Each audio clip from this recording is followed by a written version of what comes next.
আরে ইয়ার এসব জিনিস প্রিয়া এখানে কেন ফেলে রাখে? প্রিয়া তুমি এসব কি করছো? তোমার জন্য তো বাথরুম আছে, তুমি এখানে কেন ড্রেস চেঞ্জ করছো? যাই হোক, ড্রেস তো চেঞ্জ করতেই পারো, গার্লফ্রেন্ড বলে কথা। প্রিয়া চলো গিয়ে লাঞ্চটা সেরে ফেলি। ও এখানকার খাবারটা তো সত্যি অনেক টেস্টি। যাই হোক, তোমাকে আর নাম করতে হবে না, খাওয়া হয়েছে, বিল দিয়ে জলদি করে চলো। এই যে ওয়েটার, একটু আসবেন। হ্যাঁ ম্যাডাম বলেন।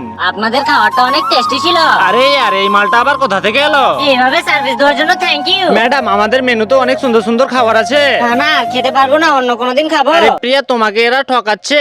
তো যাই হোক ম্যাডাম, আজকে আমাদের রেস্টুরেন্টের খাবার খেলেন, যদি এর থেকে ভালো খাবার খাওয়ার ইচ্ছা করে তাহলে আমাদের রেস্টুরেন্টে আবার আসেন। আরে সরো সরো, আমাকে রাস্তা দাও। আরে আমার হাত কেন কাজ করছে না? আরে এটা কি হলো? আমার উপর দিয়ে ও সাইকেল কিভাবে নিয়ে গেল? আপনাকে অনেক ধন্যবাদ। আরে তাহলে কি এরা আমাকে একটুও দেখতে পায়নি? প্রথম থেকে আমি এদের সঙ্গে আছি, এরা কি জানেই না?